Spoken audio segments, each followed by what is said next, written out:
प्यारे बच्चों नमस्कार। आज का हमारा टॉपिक है रोटेशनल मोशन। ये बहुत ही इंपॉर्टेंट और बहुत ही जटिल चैप्टर है, क्योंकि इस चैप्टर में इससे पहले आपने जो कुछ भी पढ़ा है, straight line motion, parabolic motion, Newton's laws, work energy, centre of mass, सारे के सारे चैप्टर यहाँ पे आके समाहित हो जाते हैं। यानी कि आपने पहले जो कुछ भी पढ़ा है उन सारे प्रिंसिपल का यूज इस चैप्टर में होने वाला है। तो प्लीज़ इस चैप्टर को बहुत ही ध्यान से पढ़िए। तो चलिए शुरू करते हैं। तो सबसे पहली वाली बात आती है कि रिजिड बॉडीज़ क्या होती हैं। तो मैं आपसे कहूँगा कि आपको यहाँ पे कुछ 4-5 बॉडीज़ दी हुई हैं। अपनी डे टू डे लाइफ का कॉमन सेंस का यूज करके आप बताइए कि इसमें से कौन सी रिजिड बॉडी हो सकती है। चलिए देखते हैं। आयरन रॉड रिजिड बॉडी हो सकती है? बिल्कुल हो सकती है, क्योंकि बहुत ही हार्ड होती है, राइट? ठीक है।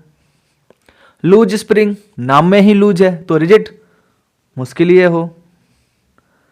रिम बहुत मजबूत होता है, राइट? हम लोग 3-3 4-4 लोग बैठ के बाइक से जाते हैं, so it should be rigid body.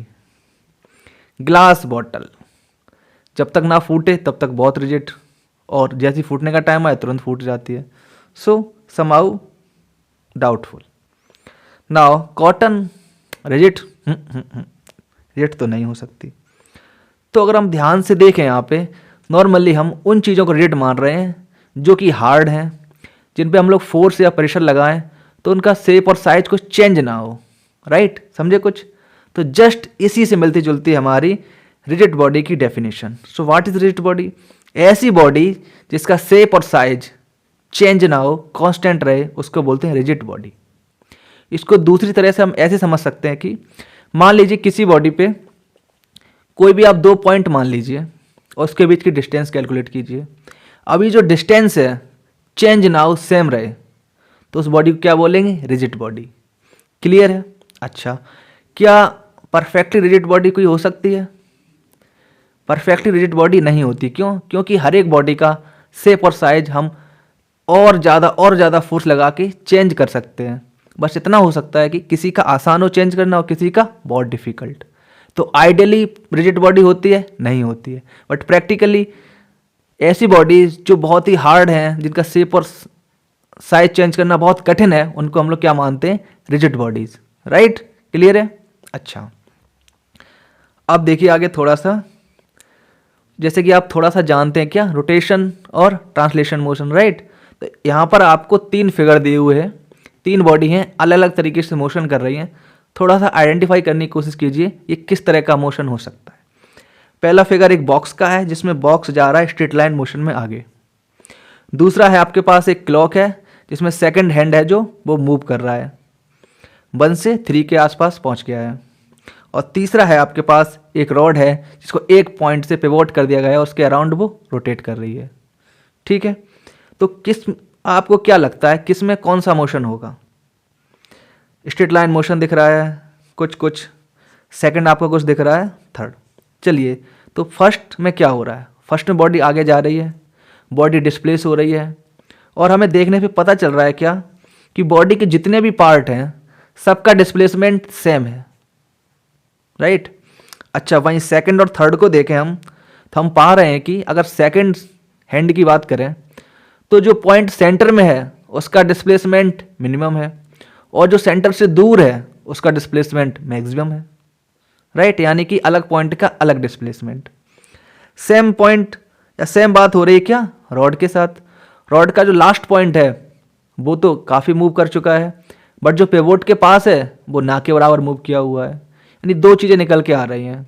ठीक है, तो चलिए अब सिस्टमेटिक तरीके से समझते हैं। आप अपना गैस करके रखिए कौन सा रोटेशन है कौन सा ट्रांसलेशन है। चलिए आगे बढ़ते हैं। देखिए, तो ऐसा ट्रांसलेटरी मोशन कब बोलेंगे? जब सारे पार्टिकल्स सेम अमाउंट से डिस्प्लेस हो, यानी कि displacement of all particles is same. ऐसे मोशन को बोलते हैं ट्रांसलेटरी मोशन, राइट? अब जैसे हमारे पास ये बॉक्स है, बॉक्स किसी भी डायरेक्शन में जा रहा है, ठीक है? तो आप देखेंगे कि बॉक्स का जो भी डिस्प्लेसमेंट है हर एक पार्टिकल का सेम है। कैसे? मान लेते हैं बॉक्स की लेंथ a है, ठीक है, ओके, और बॉडी का लास्ट पार्ट यानी कि ये वाला एंड x डिस्टेंस मूव किया आगे, इसको मान लिया x। तो अब देखो आगे वाली इक्वेशन क्या होगी, x प्लस ए, ठीक है। बट आगे वाला स्टार्टिंग से ही स्टार्टिंग से ही ए पॉइंट आगे था, राइट।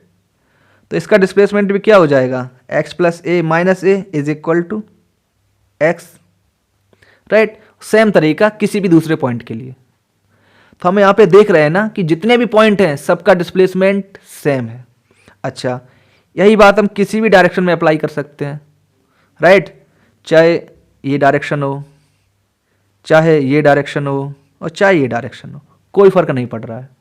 अच्छा, यहाँ पे एक ध्यान देने वाली चीज़ और ये है कि बॉडी जो है ना एक डायरेक्शन में पुश की गई है, बॉडी जरा सा भी इधर या इधर नहीं हो रही है, राइट। यानी कि बॉडी का जो ओरिएंटेशन है वो बिल्कुल फिक्स है, वो चेंज नहीं हो रहा है, ठीक है। बॉडी सिर्फ डिस्प्लेस हो रही है पूरी की पूरी without any change in the angle, right. तो ऐसे मोशन को बोलते हैं ट्रांसलेटरी मोशन।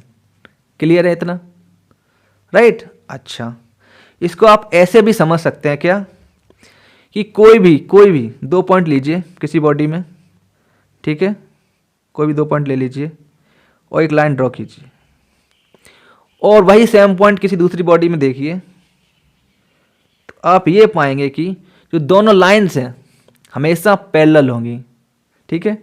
यहाँ पर भी देख सकते हैं आप, और यहाँ पर भी, और सेम है यहाँ पर भी। यानी कि जो सारी लाइंस हैं ये क्या होंगी, पैरेलल होंगी, ठीक है, before the motion and after the motion और ड्यूरिंग द मोशन। तो ये मोशन है हमारा ट्रांसलेटरी मोशन। क्लियर इतनी सी बात, ओके। चलिए अब देखते हैं अगले टाइप का मोशन, वो क्या है, रोटेशन मोशन, राइट। तो जो हमारी घड़ी का मोशन था, जो हमारी रॉड का मोशन था, वो क्या हो रहा था, रोटेशन। कैसे, देखिए, जब भी मोशन इस तरह से हो कि जितने भी पार्टिकल्स हैं सबका डिस्प्लेसमेंट सेम ना हो, राइट, तो ऐसा मोशन क्या कहलाता है, रोटेशन। अच्छा, थोड़ा सा और डीप जाते हैं तो क्या हो सकता है ऐसे में, ऐसे में क्या होता है कि देखिए आप यहाँ पे देखिए, हमारे पास एक रॉड है, ठीक है, इसको पी पॉइंट पे हमने यहाँ पे पिवोट कर दिया है, ओके। अब जब रॉड मूव कर रही है ना, तो रॉड पे कुछ पॉइंट थे A not, B not, C not, यानी कि at time T is equal to 0, यहाँ से हमने टाइम गिनना शुरू किया। थोड़े समय बाद वो पॉइंट डिस्प्लेस होके A T, B T, C T तक पहुँच गए। अगर हम इनका वो देखें डिस्प्लेसमेंट, तो हमें क्या दिखेगा, C, C not, B, B not, A not और टी। अगर आप ध्यान से देखें यहाँ पे, तो ए नॉट और ए टी सेम नहीं है किसके, बी नॉट बी टी से, और वो भी सेम नहीं है किससे, सी नॉट सी टी से, यानी कि डिस्प्लेसमेंट सेम नहीं आ रहा है। अच्छा, तो फिर क्या सेम हो सकता है, चलिए फाइंड आउट करते हैं। तो अगर हम यहाँ पे ध्यान से देखें और हम एक एंगल देखें किस किस का, ए नॉट, पी और ए, यानी कि फाइनल पोजीशन, पिवोट और जो स्टार्टिंग थी, ठीक है। तो इन तीन पॉइंट्स को कनेक्ट करें लाइन से और इनके बीच का एंगल देखें, तो हमें क्या मिल रहा है, सबके बीच का एंगल सेम है।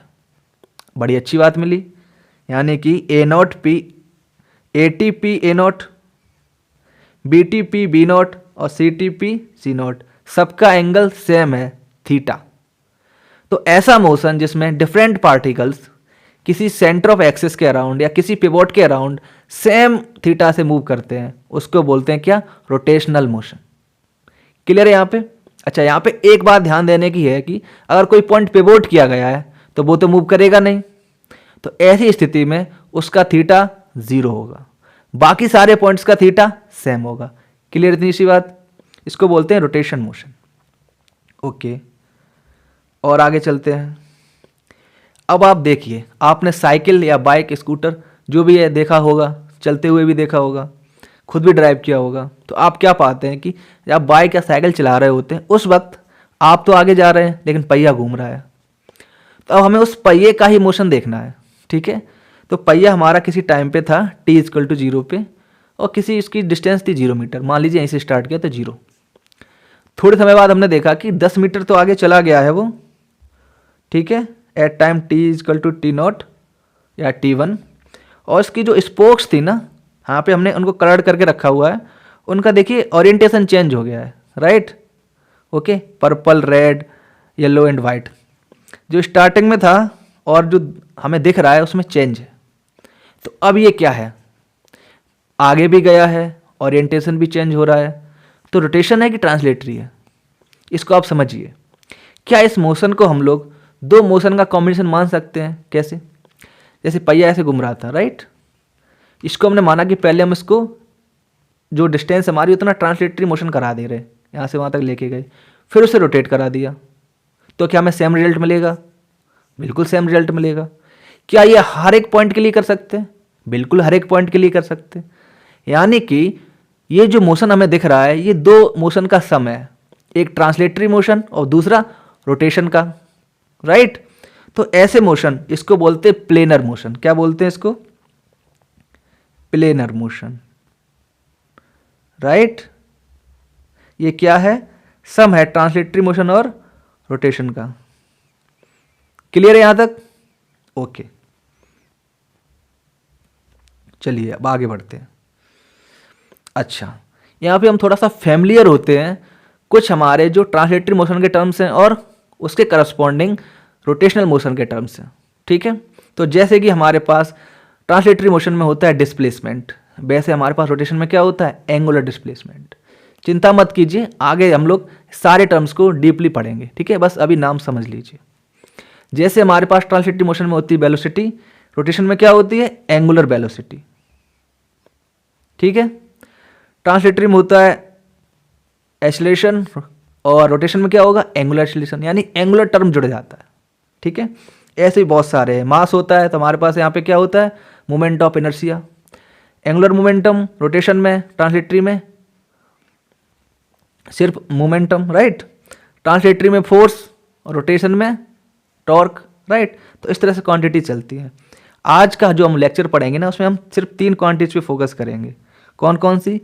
एंगुलर एक्सीलरेशन, एंगुलर वेलोसिटी और एंगुलर डिस्प्लेसमेंट। क्लियर है? ओके, बाकी को हम लोग नेक्स्ट लेक्चर्स में देखेंगे धीरे धीरे। ओके, चलिए आगे बढ़ते हैं। तो अब बात ये आती है कि एंगुलर डिस्प्लेसमेंट क्या होता है और इसका लीनियर डिस्प्लेसमेंट के साथ क्या रिलेशन है।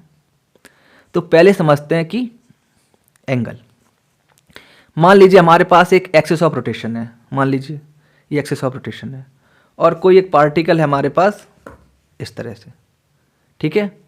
अब हम क्या करेंगे? इस पार्टिकल से इस एक्सिस को ज्वाइन करने वाली एक शॉर्टेस्ट लाइन ड्रॉ करेंगे, ठीक है। ओके, ये हो गया हमारी स्टार्टिंग। सेम तरीके से हमने दूसरा पार्टिकल रखा है, इसको आगे मूव किया, यहाँ से भी सेम क्या करेंगे? इस पार्टिकल को ज्वाइन करती हुई और इस एक्सिस को ज्वाइन करती हुई शॉर्टेस्ट लाइन ड्रॉ करेंगे। क्लियर है? अब ये जो दोनों लाइन है इनके बीच जो एंगल बनेगा वही एंगल हमारा कहलाएगा क्या? Angular displacement. यानी कि एंगुलर डिस्प्लेसमेंट क्या है? एक जो पार्टिकल है, एक एक्सिस ऑफ रोटेशन है, दोनों को कंबाइन कर दीजिए, एक लाइन बनेगी। फिर पार्टिकल को आगे ले जाइए, उसकी उस पोजीशन से एक्सिस ऑफ रोटेशन के लिए फिर से एक लाइन ड्रॉ कीजिए और इन दोनों लाइन के बीच में जो भी एंगल होगा वो कहलाएगा हमारा एंगुलर डिस्प्लेसमेंट। क्लियर है?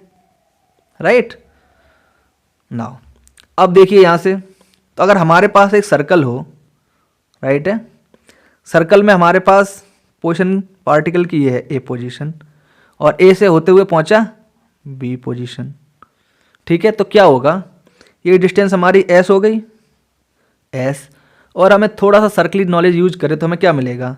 This s is equal to r और ये जो एंगल बीच का है थीटा, तो s is equal to r theta. S क्या है? ट्रांसलेटरी मोशन का डिस्प्लेसमेंट और थीटा क्या है? रोटेशनल मोशन का डिस्प्लेसमेंट, यानी कि ठीक है एंगुलर डिस्प्लेसमेंट। क्लियर इतनी सी बात? आर क्या हो गई? उस सर्कल की रेडियस। इस तरह से आपस में क्या है? कनेक्टेड है।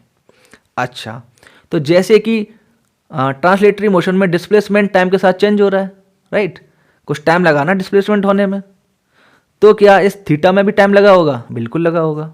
तो क्या इसका भी रेट ऑफ चेंज ऑफ होगा? बिल्कुल होगा। तो rate of change of theta यानी कि rate of change of angular displacement is called angular velocity. Clear इतनी सी बात? सो यहां पे हमें मिल जाती है एंगुलर वेलोसिटी। अच्छा, वेलोसिटी क्या थी? वेलोसिटी थी हमारी वेक्टर क्वांटिटी, तो एंगुलर डिस्प्लेसमेंट भी क्या होना चाहिए, वेक्टर क्वांटिटी, राइट। अब देखिए, अब ये जो वेक्टर क्वांटिटी है इसका डायरेक्शन होना चाहिए, ठीक है। तो डायरेक्शन कैसे पता चलता है, इसका डायरेक्शन पता चलता है राइट हैंड थंब रूल से। कैसे, तो मान लीजिए कि जो पार्टिकल है ना उसका मोशन फिंगर्स के द्वारा पता चल रहा है, राइट। तो फिंगर्स का मोशन क्या हो गया, सो आई मीन फिंगर्स का direction, direction of motion of particle. तो जो थंब का डायरेक्शन होगा वो क्या कहलाएगा, वो कहलाएगा आपका डायरेक्शन ऑफ ओमेगा, यानी कि एंगुलर वेलोसिटी, ठीक है। अच्छा, पेपर पे कैसे नोट करेंगे, थोड़ा दिक्कत होती है तो समझते हैं।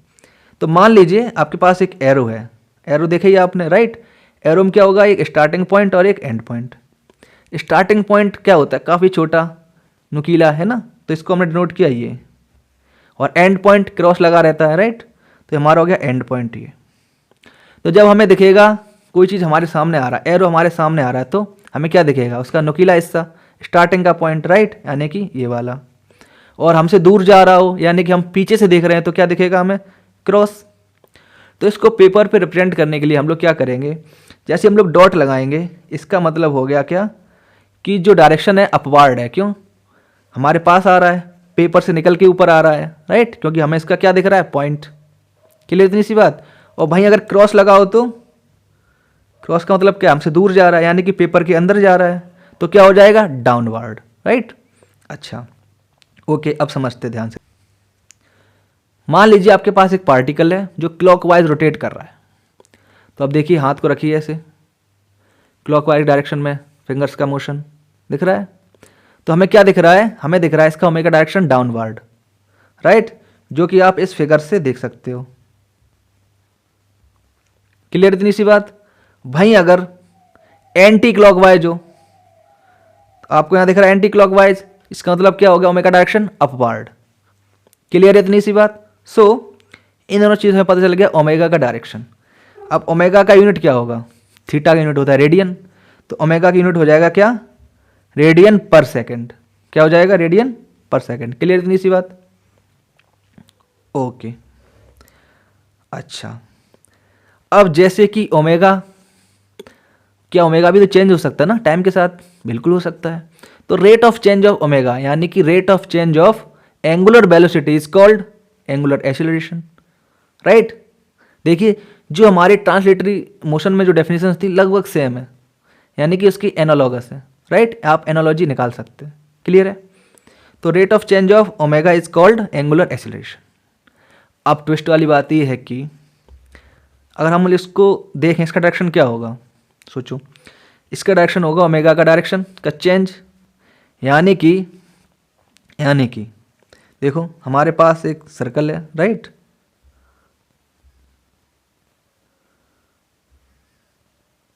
देखिए हमारे पास एक सर्कल है, और अगर ये इसमें पार्टिकल क्लॉकवाइज घूम रहा हो तो डायरेक्शन किधर हो जाएगा, ओमेगा का क्लॉकवाइज, यानी कि इनवर्ड, राइट, यानी कि ओमेगा जा रहा है into the paper, okay, into the paper, ठीक, ओके। और भाई क्लॉकवाइज हो तो, सॉरी एंटी क्लॉकवाइज हो तो आएगा अपवार्ड, राइट। ये किसका डायरेक्शन हो गया, ओमेगा का।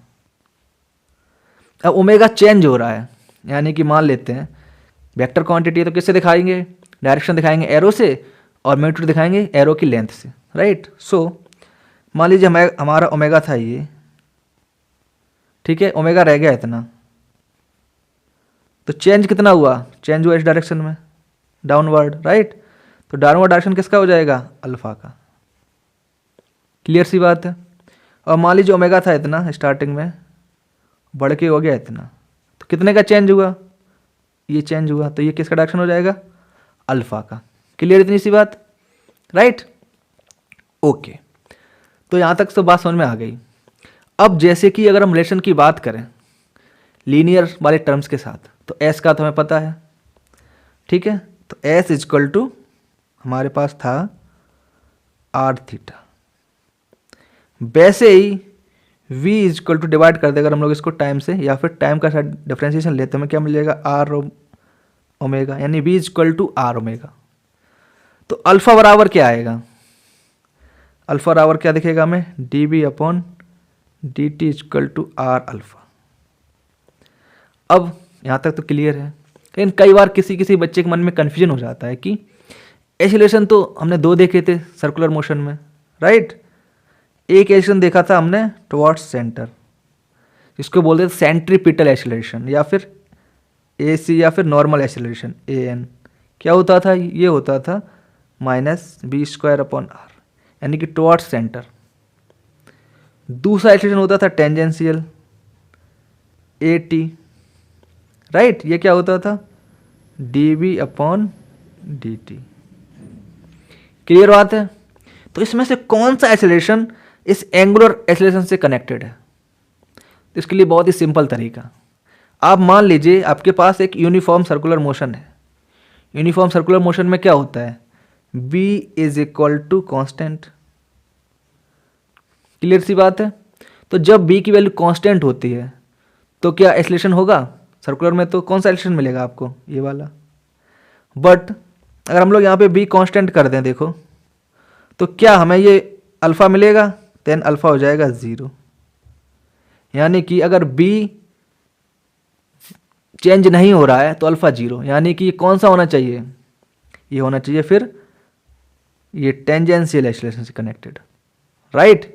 क्योंकि किसी भी बी पर सेंट्रीपिटल एक्सीलरेशन तो हमेशा रहेगा, राइट। ये तो हो रहा है फिक्स, बट अल्फा हो जा रहा है 0 अगर बी फिक्स है तो, राइट। अच्छा, तो यानी कि हमारा टेंजेंशियल कंपोनेंट भी देखो 0 हो रहा है, यानी कि किसका किसका कनेक्शन है, टेंजेंशियल एक्सीलरेशन का कनेक्शन है किससे, एंगुलर एक्सीलरेशन से। क्लियर बात है, ओके। अच्छा, एक चीज और देखिए, ये जो हमें बी का रिलेशन मिला है ना, ये एक स्पेशल केस होता है, राइट। तो अगर हमें जनरल निकालना हो तो क्या होगा, हमेशा नोट करके रखिए, जनरली होता है v is equal to omega, v is equal to omega cross r. ये कैसे, अब देखिए आप इसको हम लोग यहाँ पे विजुअलाइज करने की कोशिश करते हैं, ठीक है। देखिए आपके पास क्या है, सिंपल तरीका देखते हैं ताकि आपको इजी रहेगा। मान लीजिए आपका जो मोबाइल है ना, उसके परपेंडिकुलर डायरेक्शन है एक्सिस का, ठीक है। तो मोशन कैसा हो रहा होगा, देखिए मोशन होगा इस तरीके से, ठीक है। क्लियर इतनी सी बात। अच्छा, और मान लीजिए बॉडी ऐसे घूमा एंटी क्लॉकवाइज, ठीक है। एक्सिस क्या हो जाएगा, ये इसके अराउंड घूम रहा है एंटी क्लॉकवाइज।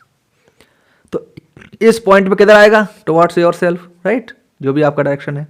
यानी कि यहाँ पे ऐसे बी का डायरेक्शन क्या हो जाएगा, ऊपर, आई मीन एक्सिस का डायरेक्शन ऊपर, ये हो गया हमारा बी का डायरेक्शन। एक्स का डायरेक्शन मतलब ओमेगा का डायरेक्शन, राइट, क्योंकि देखो राइट हैंड थंब रूल से मिल रहा है हमें, तो ओमेगा कहाँ होगी, अपवर्ड। अब आप क्या कीजिए, राइट हैंड स्क्रू रूल दीजिए, ठीक है, और इस पार्टिकल का बी, ठीक है, पार्टिकल की पोजीशन को जोड़ दीजिए किससे, एक्सिस से, यानी कि आपको मिलेगी आर, ठीक है। अब अपने स्क्रू ड्राइवर को घुमाइए ओमेगा से आर के लिए, तो किधर मिलेगा, इधर आता हुआ, तो इधर आपको मिल गया बी का डायरेक्शन। क्लियर है, इधर और प्रैक्टिस कीजिएगा, क्लियर हो जाएगा, ठीक है। नहीं तो आप क्या कर सकते हैं, बोतल का ढक्कन लेके बोतल को एंटी क्लॉकवाइज घुमाइएगा, बाहर की तरफ आती हुई दिखेगी, ठीक है। इसका मतलब क्या हो जाएगा कि बी का डायरेक्शन आपकी तरफ है। क्लियर है, ओके। चलिए, तो अब मैं आपसे एक सवाल पूछना चाहता हूँ। क्या सवाल ये है कि मान लीजिए अल्फा की वैल्यू नेगेटिव है, तो जो ओमेगा होगा डिक्रीजिंग होगा, इंक्रीजिंग होगा, या फिर कुछ कह नहीं सकते, इंक्रीजिंग भी हो सकता है डिक्रीजिंग भी। थोड़ा सोचिए, ऐसा एक सवाल आपको हिंट के लिए बोल रहा हूँ मैं, आपके लिए ट्रांसलेटरी मोशन में था, वहाँ पर जब एक्सीलरेशन की वैल्यू नेगेटिव थी तो बी की वैल्यू क्या हो सकती थी, इंक्रीजिंग, डिक्रीजिंग, या फिर कुछ भी।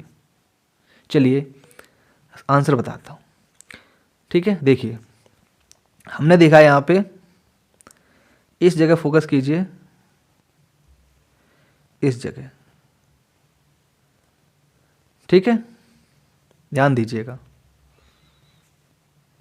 हमने देखा चेंज, क्या देखा? चेंज। अच्छा, दूसरी चीज है ना, देखिए दूसरी चीज क्या है सबसे इंपॉर्टेंट, हम मानते हैं इसमें एक डायरेक्शन, कन्वेंशन मानते हैं हमेशा, कौन सा डायरेक्शन पॉजिटिव लेना है, कौन सा नेगेटिव लेना है, राइट। तो अगर अगर हमारे पास, ठीक है, एक ओमेगा होगा एक अल्फा, दोनों का डायरेक्शन सेम है, तो नेट ओमेगा बढ़ेगा। देखो यहाँ पे डायरेक्शन सेम है अल्फा का ओमेगा का, तो ये बढ़ रही है, ठीक है। यहाँ पे देखो डायरेक्शन सेम नहीं है, तो ये घट के छोटी रहेगी, लेकिन देखो डायरेक्शन तो पॉजिटिव ही है। सो आप ऐसे समझिए कि अल्फा पॉजिटिव या नेगेटिव, ठीक है, कुछ भी हो, अकेले कुछ नहीं बता सकती। कैसे बताएगी? कॉम्बिनेशन में। अगर अगर अल्फा और ओमेगा सेम साइन के हैं तो क्या होगा? ओमेगा बढ़ जाएगी इंक्रीजिंग ऑर्डर में, ठीक है। और दोनों अगर अपोजिट साइन के हैं, अल्फा और ओमेगा कैसे हैं? अपोजिट साइन के हैं, तो ओमेगा की नेट वैल्यू कम हो जाएगी। आप इसको ऐसे समझिए, अगर विजुअलाइज ना कर पा रहे हो तो देखिए, जैसे कि हमारे पास ट्रांसलेटरी मोशन में क्या होता था? एक्सेलरेशन और वेलोसिटी। तो हमने मान लीजिए अपवर्ड डायरेक्शन पॉजिटिव है और हमने एक बॉल को ऊपर थ्रो किया, बॉल ऊपर गई ऊपर गई ऊपर गई, धीरे धीरे स्लो हो गई, रुक गई, फिर नीचे आने लगी, ठीक। तो जब बॉल ऊपर जा रही थी उसकी वेलोसिटी किधर थी? अपवर्ड, यानी कि पॉजिटिव। एक्सेलरेशन किधर था? डाउनवर्ड, अर्थ की तरफ, यानी कि माइनस जी। दोनों का साइन अलग है, तो स्पीड उसकी धीरे धीरे कम होगी, यानी रुक गई। फिर जब ऊपर से नीचे आई उस टाइम क्या है? वेलोसिटी किधर है? डाउनवर्ड, यानी कि नेगेटिव। एक्सेलरेशन किधर है? नेगेटिव में ही। देखो दोनों नेगेटिव हैं, लेकिन नेट स्पीड बॉल की क्या हो रही है? बढ़ रही है, राइट। तो एक्सेलरेशन का साइन अकेले कुछ डिटरमाइन नहीं करता है, उसके साथ साथ हमें देखना है हमारी वेलोसिटी का भी साइन, ठीक है। सेम यहाँ पे हमें सिर्फ एंगुलर एक्सेलरेशन का साइन नहीं देखना है, हमें देखना है ओमेगा का भी साइन। दोनों सेम साइन के हैं तो नेट यानी कि मैग्नीट्यूड में हमारी ओमेगा बढ़ जाएगी, दोनों अपोजिट साइन के हैं तो मैग्नीट्यूड में हमारा ओमेगा घट जाएगा। क्लियर इतनी सी बात? ओके, ठीक है, बहुत इंपॉर्टेंट बात थी ये, कई बार आपसे पूछी जाएगी, ठीक है। अब आगे चलते हैं। अब देखिए, जैसे हमारे पास हमने अभी देखा था स्टार्टिंग में कि जैसे ट्रांसलेटरी मोशन होता है ना, वैसे रोटेशन मोशन में एनालॉगस टर्म्स होते हैं, कुछ एनालॉजी है, राइट। तो क्या ये एनालॉजी इक्वेशंस में भी है? आइए देखते हैं। तो देखिए हमारे पास है, जैसे वहाँ पे क्या होता था, क्या d upon D T is equal to alpha. तो यहाँ पे क्या है? वहाँ यहाँ पे बी की जगह क्या है? ओमेगा, और वहाँ पे एक्सेलरेशन की जगह यहाँ पे है अल्फा। क्लियर है? जब वो क्वेश्चन निकाल रहे थे क्या, b is equal to u plus a t, वहाँ पे ए क्या होता था? कांस्टेंट। तो यहाँ पर हमारा अल्फा क्या है? कांस्टेंट। तो जब अल्फा कांस्टेंट है तभी ये इक्वेशंस वैलिड है, याद रखिएगा, ठीक है। So D omega upon D T is equal to alpha, right. थोड़ा शिफ्टिंग किया तो अल्फा कांस्टेंट है, उसके पास चला गया टी, और हमारा इधर हो गया डी ओमेगा। इंटीग्रेशन करने पे हमें कुछ ये दिख जाएगा, है ना, सिंपल इंटीग्रेशन है। मैं इन स्टेप्स को स्किप इसलिए कर रहा हूँ बिकॉज ये आप ऑलरेडी जानते हैं, राइट। तो बस जस्ट लिखा हुआ है, सीधे सीधे आगे चलते। तो हमें पता है कि स्टार्टिंग जब स्टार्ट कर रहे हैं तो कुछ ना कुछ ओमेगा रही होगी, तो उसको मान लिया ओमेगा नॉट, ठीक है। That time is equal to t is equal to 0। Put किया, हमें क्या मिलेगा? Omega is equal to omega naught plus alpha t. क्या ये सेम नहीं है? कुछ ऐसे देखो, ध्यान दो, अगर याद आ रहा हो तो v is equal to u plus a t. बस वी की जगह क्या है? ओमेगा, यू की जगह ओमेगा नॉट, ए की जगह अल्फा, टी की जगह टी। सेम है कुछ? बिल्कुल सेम है, राइट। यानी कि डिट्टो एग्जैक्टली सिमिलर इक्वेशंस हमें मिल रही हैं, राइट। क्या बाकी भी सेम मिलेगी? तो आइए देखिए, चलिए।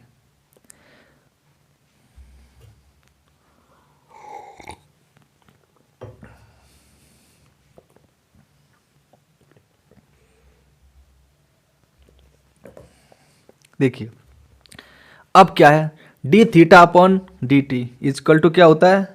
ये होता है हमारा ओमेगा, अभी सीखा था। और ओमेगा की वैल्यू क्या है? Omega naught plus alpha T. तो हमने इसमें पुट कर दी, पुट करके जैसे इंटीग्रेशन किया हमें इंटीग्रेशन ये मिल गया, और बस इंटीग्रेशन हमने वैल्यू पुट की तो हमें देखिए बहुत सिंपल एक्सप्रेशन मिला, theta is equal to omega naught t plus half alpha t square. देखिए ये फिर से सिमिलर है किससे, एस इज इक्वल टू, अगर आपको याद आ रहा हो, U T plus half A T square. क्या सिमिलर है? बिल्कुल सिमिलर है। एस को चेंज कर दीजिए किससे, थीटा से, यू को ओमेगा नॉट से और ए को अल्फा से, सेम। बस याद रखने की बात ये है कि यहाँ पे अल्फा क्या है, कांस्टेंट। ठीक है, डिट्टो इक्वेशन मिल रही है। देखिए टाइम नहीं बर्बाद करते, आगे चलते हैं। अब आप इसको देखिए, 3 इक्वेशन तो वहाँ थी, तीसरी इक्वेशन हम लोग यहाँ पे देख रहे हैं। फिर से देखिए, अल्फा को क्या लिख सकते हैं, D omega upon D T. थोड़ा सा शिफ्टिंग किया क्योंकि हमें अब इक्वेशन चाहिए किसके बीच में, अल्फा और थीटा के बीच में। सो डी थीटा से डिवाइड किया, डी थीटा से मल्टीप्लाई, और हमारा D omega upon D T ये सेम सेम है। शिफ्टिंग करने पे क्या मिलेगा हमें, D theta upon D T क्या हो जाएगा हमारा, ओमेगा, और ये बाकी टर्म लिखा का जैसा का तैसा। ठीक है, तो अल्फा तो कांस्टेंट है, तो अल्फा की तरफ ले गए डी थीटा को, तो हमें मिल गया alpha d theta is equal to omega D omega.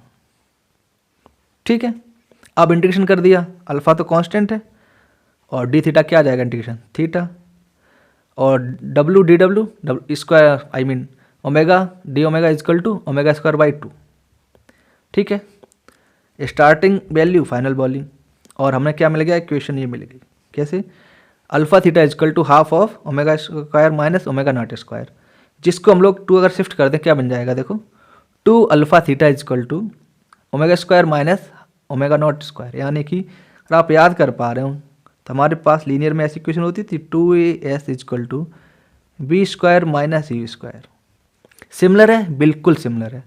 तो हमने क्या देखा यहाँ पे, हमारी जो इक्वेशंस ऑफ मोशन है ना, वो रोटेशन और ट्रांसलेशन की एकदम एनालॉगस है, राइट। यानी कि सेम टर्म को रिप्लेस कर दें उसके रोटेशनल काउंटर पार्ट से, तो हमें रोटेशन की इक्वेशन मिल जाएगी, जिसे आप कभी भूलोगे नहीं। ठीक है, चलिए अब चलते थोड़ा सा और आगे, last topic of the day, इसके बाद न्यूमेरिकल लगाएंगे।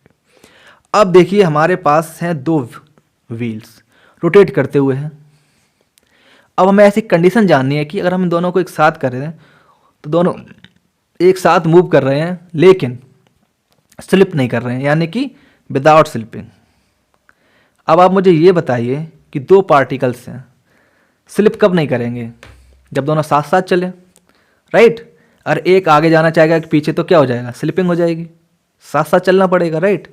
तो अगर हम इन दोनों व्हील्स को एक साथ कर दें और मान लेते हैं कि इनके बीच स्लिपिंग नहीं हो रही है, तो क्या कंडीशन बनेगी केवल कि ये जो पॉइंट ऑफ कांटेक्ट है, जो पॉइंट ऑफ कांटेक्ट है यहाँ पे, है ना, point of contact, point of contact यहाँ पे मिलेगा हमें, इसकी वेलोसिटी दोनों ही व्हील्स की क्या हो, सेम हो, यानी कि v1 is equal to v2, तभी तो स्लिपिंग नहीं होगी। अगर सेम नहीं होगा तो क्या हो जाएगा, एक पीछे रह जाएगा एक आगे चला जाएगा, राइट। सो ये कंडीशन होनी चाहिए। अब देखो b क्या होता है, इस केस में क्या हो जाएगा, b is equal to r omega, so b1 मतलब r1 ओमेगा 1 और b2 is equal to similarly r2 omega 2, right. बस इतनी सी बात है, ठीक है। तो अब हम लोग कुछ न्यूमेरिकल्स लगाते हैं जो आज के पढ़े हुए कॉन्सेप्ट पे बेस्ड है, ताकि आपके कॉन्सेप्ट और बेटर हो जाए। ठीक है, आगे बढ़ते हैं। चलिए, तो सबसे पहले हमारे पास न्यूमेरिकल है। देखिए यहाँ पे हमारे पास एक व्हील है, यानी पहिया है, घूम रहा है, उसका हमें अल्फ़ा दिया है। अल्फ़ा किस पे डिपेंडेंट है, यहाँ पे देखिए, यहाँ पे अल्फ़ा टाइम डिपेंडेंट है। तो अभी जो हमने इक्वेशंस पढ़ी थी, क्या लगा सकते हैं, नहीं, क्यों, क्योंकि वहाँ पे अल्फ़ा कांस्टेंट था टाइम के साथ, यहाँ पे टाइम के साथ वेरी कर रहा है, यानी इक्वेशन हमारी काम नहीं आएंगी। तो फिर ठीक है, तो उनका जो इंटीग्रल यानी कि जो डेरिवेटिव पार्ट है, राइट, बेसिक है, वो काम आएगी। देखते हैं कैसे। ओके, अब देखिए यहाँ पे हमें क्या दिख रहा है, ओमेगा दी हुई है क्या, 60, इसकी यूनिट में यानी 60 रेडियन पर सेकेंड। ठीक है, रेडियन पर सेकेंड। टावर time t equal to 4 second पे हमें बतानी ओमेगा कब, t इक्वल टू 6 सेकेंड पे, और साथ ही ये बताना है कि 6 सेकेंड के अंदर नंबर ऑफ रिवॉल्यूशन कितने करिए, इस व्हील ने कितने रिवॉल्यूशन कर लिए। तो अब देखो स्टार्ट करते हैं किस अल्फ़ा से।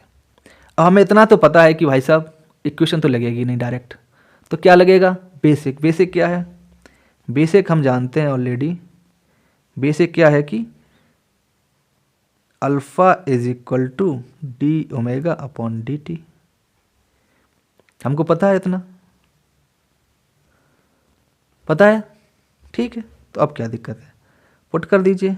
अल्फा की वैल्यू कितनी है, 12 minus t is equal to d omega upon D t. अब टी के टर्म्स कर लेते हैं एक तरफ, राइट। हमें मिल जाएगा d omega is equal to 12 minus t d t. Term एक तरफ हो गए, अब कर देते हैं इंटीग्रेशन, राइट। ये क्या इंटीग्रेशन, तो हमें मिल जाएगा यहाँ पे omega is equal to 12 T minus T square divide by 2 plus एक कांस्टेंट, क्योंकि हमारे पास यहाँ पे एक वैल्यू दी है, right, t equal to 4 second पे, जिसकी वजह से हम लोग कांस्टेंट की वैल्यू निकाल लेंगे, राइट। अब कांस्टेंट कैसे निकालें ना, पुट, क्या पुट करें, हमें पता है already at t is equal to 4, omega कितनी थी हमारी 60, पुट कर दीजिए। तो हमें मिलेगा 60 is equal to 12 into 4 minus 4 into 4 divide by 2 plus C. ये हो गया हमारा 12 4 जा 48 माइनस 2 4 जा 8, ओके लिख लेता हूँ, ठीक है। 48 minus 8 plus c is equal to 60। Simple calculation करने पे सी इज इक्वल टू क्या मिल जाएगा, 20। सी इज इक्वल टू 20, क्योंकि 48 में से 8 गए 40, इधर है 60, चेंज करोगे तो 20। क्लियर है, यानी कि हमें क्या मिला ओमेगा, हमें मिल गया omega is equal to 12 T minus T square by 2 plus 20।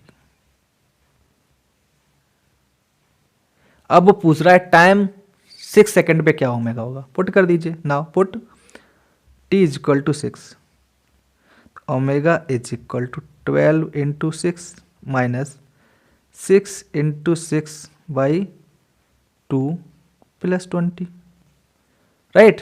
क्या मिला, 12 6 जा 72 माइनस 6 3 जा 18 प्लस 20 इज इक्वल टू क्या मिल जाएगा, 74 रेडियन पर सेकेंड।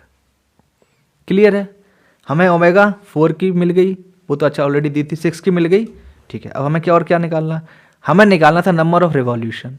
अच्छा, नंबर ऑफ रिवॉल्यूशन, अच्छा उससे पहले सोचिए कैसे निकाल सकते हैं, हम सिर्फ थीटा निकाल सकते हैं, राइट।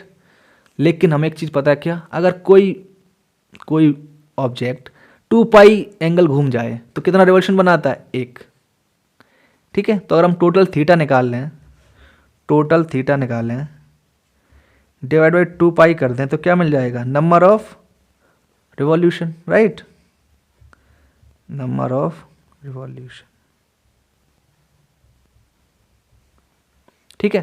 अब हमें निकालना है थीटा, हमें पता है ओमेगा, निकाल सकते हैं, थोड़ा सा करना पड़ेगा काम, कैसे देखो, यानी कि हमारे पास क्या है, देखिए हम ऑलरेडी जानते हैं क्या, d theta upon D t is equal to होता है ओमेगा। हम लोग इक्वेशंस क्यों नहीं यूज कर रहे हैं, क्योंकि इक्वेशन थी कांस्टेंट अल्फा के लिए, यहाँ पे हमारा अल्फा वेरी कर रहा है, तो हमें फंडामेंटल्स पे जाना पड़ेगा, ठीक है। सो अब थीटा यानी कि D theta is equal to omega D T, omega की वैल्यू पुट कर दीजिए, राइट। क्या है हमारे पास, D theta is equal to 12 T minus T square by 2 plus 20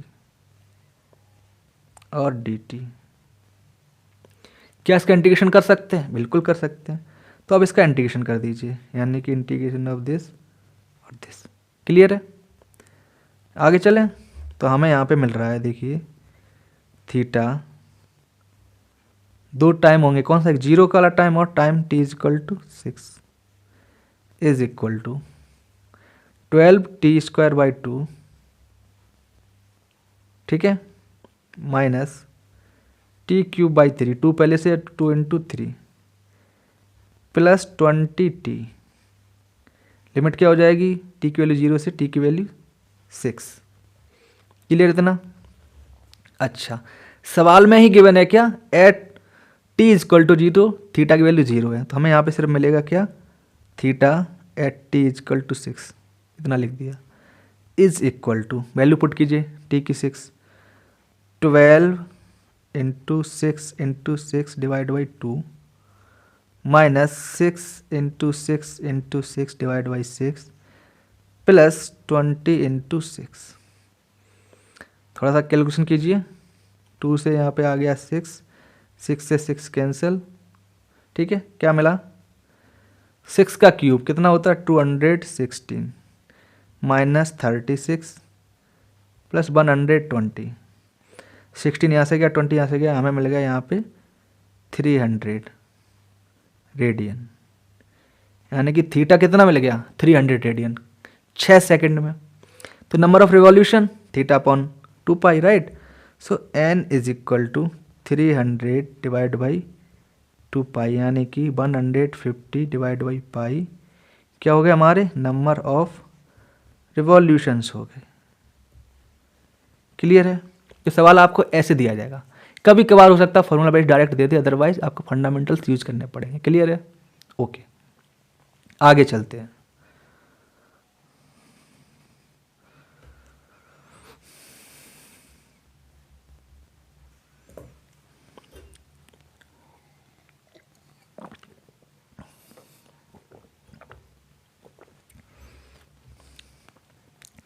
इस न्यूमेरिकल को देखिए, देखिए थोड़ा समझ नहीं आ रहा होगा आपको, तो आप ऐसे मानिए कि आपके पास एक बड़ी सी प्लेट है, उसके ऊपर एक छोटी सी प्लेट है ऐसी चिपकी हुई है, राइट।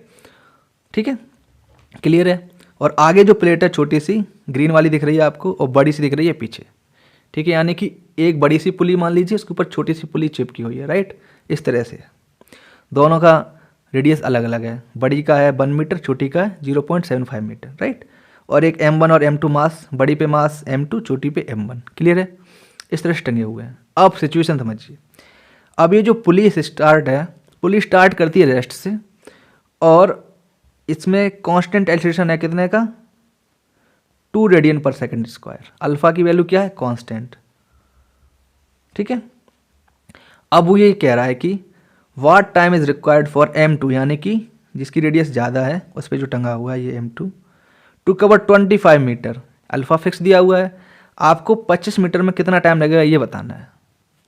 ठीक है, देखो यहाँ पे एस दिया हुआ है ना, ठीक है, क्योंकि ये कहाँ है, ये तो एंगल में घूम नहीं रहा है, राइट। ये तो घूमेगा अप या डाउन, तो लीनियर मोशन कर रहा है। ठीक है, यानी लीनियर मोशन कनेक्ट कर रहे हैं किससे, रोटेशन वाले मोशन से। क्लियर इतनी सी बात।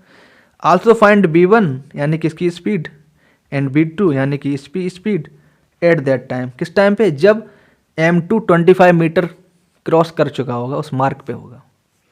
क्लियर इतनी सी बात। चलिए ठीक है, सॉल्व करते हैं इसको। यानी कि इसका हमें क्या दिया है, इसका S दिया है, S इक्वल टू 25 मीटर। अब सोचो कैसे कनेक्ट है S और थीटा। S थीटा हमारे पास कनेक्शन थे R थीटा से। उससे पहले एक चीज़ और सोचिए, S तो इसका है, ठीक है, S हमारे पास इसका हो रहा है, इसका है S। थीटा किसका होगा, थीटा हमारे सिस्टम का होगा, राइट। थीटा किसका होगा यहाँ पे, क्योंकि रोटेट ये कर रहा है। क्लियर नहीं सी बात। रेडियस किसकी होगी, अब वेरी गुड क्वेश्चन, रेडियस उसकी होगी जिसके साथ ये कनेक्टेड है। किसके साथ कनेक्टेड है, बड़े वाले के साथ, यानी कि ये वाली। क्लियर इतनी सी बात। अच्छा, इसको ऐसे सोचिए कि मान लीजिए आपके पास एक व्हील है, ठीक है, व्हील जब 2 पाई घूमता है तो कितना डिस्टेंस चलेगा, जितना उसकी पेरीमीटर है, राइट, यानी कि 2 पाई R।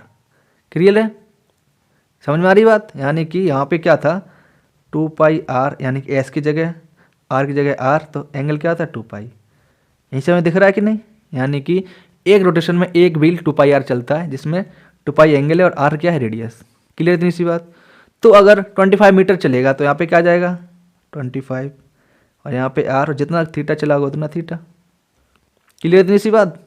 ओके, चलिए तो यानी कि S is 25 is equal to, radius बड़े वाली कितनी है 1 मीटर, यानी कि 1 इंटू थीटा। तो हमें क्या मिल जाएगा, theta is equal to 25 radian.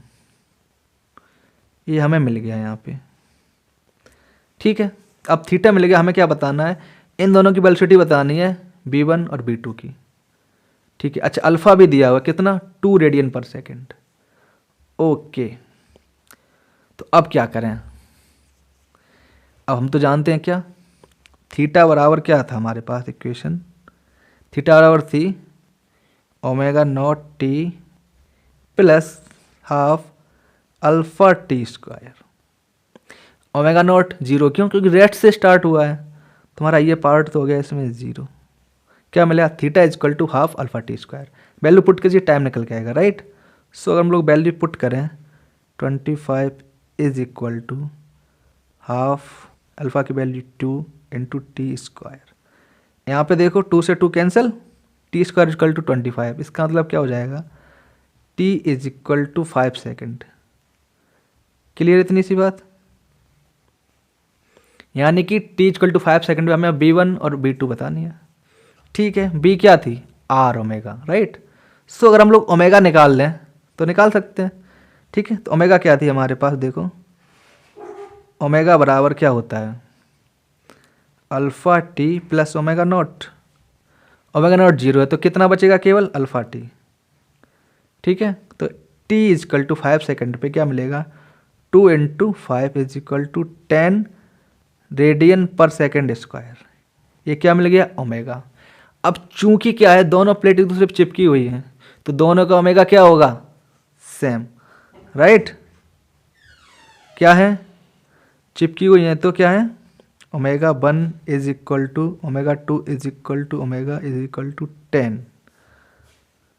तो अब दोनों की वेलोसिटी क्या होगी, v1 is equal to, v1 की वैल्यू हमें मिल जाएगी r1 ओमेगा 1 और b2 की क्या हो जी, r2 ओमेगा 2। पुट कर दीजिए, r1 छोटा है, कितना है 0.75 इंटू 10, क्या मिल गई वेलोसिटी 7.5 मीटर पर सेकेंड। बड़े की क्या है 1 into 10 is equal to 10 metre per second. ठीक है, सवाल छोटा है लेकिन घुमा के था थोड़ा सा, अच्छा लगा, आई होप, राइट। चलिए आज का लास्ट सवाल। नाउ अब हम लोग इस इंपॉर्टेंट न्यूमेरिकल को देखते हैं, ये बहुत ही अच्छा न्यूमेरिकल है। देखिए हमारे पास यहाँ पे पिछले न्यूमेरिकल की तरह 2 पुली हैं जो आपस में मर्ज हैं, चिपकी हुई हैं, एक के पीछे एक बड़ी सी, ठीक है, एक दूसरा व्हील है। ओके, 2 व्हील हैं। अब हमें जो गिवन है वो ये है कि हमारे पास ये जो मास है, ठीक है, हमारे पास ये जो मास है इसका एक्सेलरेशन क्या है, a। इनर रेडियस कितनी है इसकी, इस r, आउटर रेडियस r1 और r2 वाले की तो एक ही रेडियस है, वो है r2। हमें बताना है कि r2 का मोशन थीटा के टर्म्स में, ठीक है, यानी कि r2 का थीटा बताना है। और कंडीशन ये है कि ये 0 से स्टार्ट हुआ है, रेस्ट से स्टार्ट हुआ है। तो अगर आप ध्यान से देखें तो क्या होगा, ये पॉइंट स्लिप नहीं कर रहे हैं, राइट। तो यानी कि ये जो पॉइंट दिख रहा है हमें, इस पॉइंट पे जो पॉइंट ऑफ कॉन्टैक्ट है, दोनों की वेलोसिटी क्या होनी चाहिए, v1 is equal to v2। एक बात क्लियर है। दूसरी बात देखिए आप, इस m का क्या है, एक एक्सेलरेशन है, ठीक है। अरे इस m का जो एक्सेलरेशन है, क्या वो इस पॉइंट का एक्सेलरेशन नहीं होगा, क्योंकि रस्सी से स्ट्रिंग से कनेक्टेड है, ठीक है, और रस्सी स्लिप नहीं कर रही है।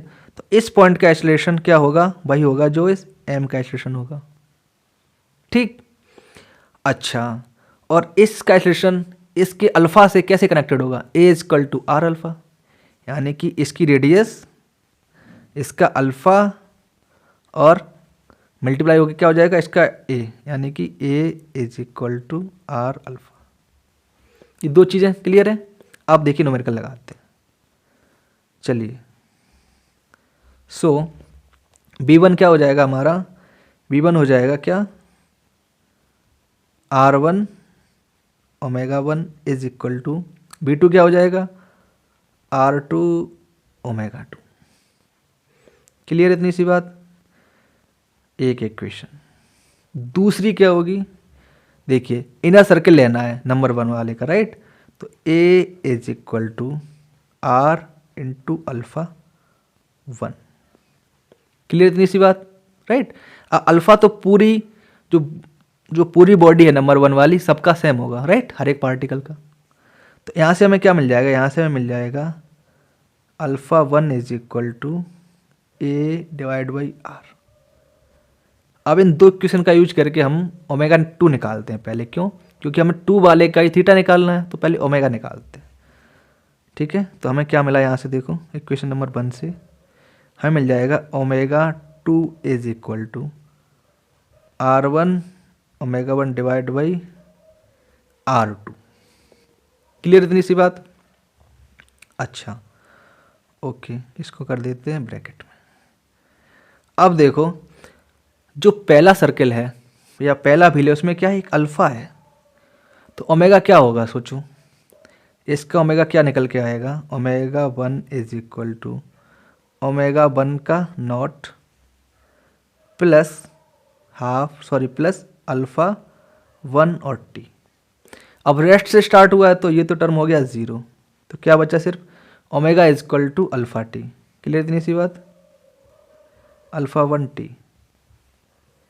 इसको इसमें पुट कर दीजिए तो हमें क्या मिलेगा, आप देखो हमें मिल जाएगा यहाँ पे omega 2 is equal to R1 R2 alpha 1 और टी। क्लियर इतनी सी बात, ओके। अब देखो ओमेगा 2 किस पे डिपेंडेंट है, टाइम पे, राइट। तो क्या मिलेगा हमें यहाँ से, यहाँ पे मिल जाएगा d upon d theta 2 divide by d t is equal to R1 upon R2 alpha 1 t. Alpha 1 की वैल्यू क्या है, a upon r, right. Put कर दीजिए यहाँ से लेके, तो हमें अब इक्वेशन मिल जाएगी यहाँ से, ध्यान दीजिएगा, d theta 2 is equal to R1 upon R2 a upon r t, और ये आ गई यहाँ पे डी टी। अब आप इंटीग्रेट कर दीजिए, सिंपली इंटीग्रेट किया, ठीक है। क्या मिल जाएगा, देखो यहाँ पे मिलेगा थीटा 0 से टी तक इज इक्वल टू, देखो ए कांस्टेंट है, R1 कांस्टेंट है, R कांस्टेंट है, R2 कांस्टेंट है, ठीक है। इंटीग्रेशन क्या हो जाएगा, टी स्क्वायर बाई 2 0 से t. At time T is equal to 0, displacement कितना था, एंगुलर 0, क्योंकि रेस्ट से स्टार्ट हुआ है। So theta 2 is equal to a R1 t square divide by 2 times R and R2। Clear इतनी सी बात, आपको थीटा 2 मिल गया। आई होप आपने लेक्चर को एंजॉय किया होगा, कुछ नया सीखा होगा, कुछ बेहतर सीखा होगा। तो आगे के लेक्चर भी इसी तरह से सीखने के लिए चैनल को सब्सक्राइब और वीडियो को लाइक कीजिए, साथ ही अपने दोस्तों के साथ शेयर कीजिए, ताकि वो बहुत ही सिंपल तरीके से रोटेशनल मोशन के कठिन से कठिन कॉन्सेप्ट्स को सीख पाएँ। Thank you and have a nice day.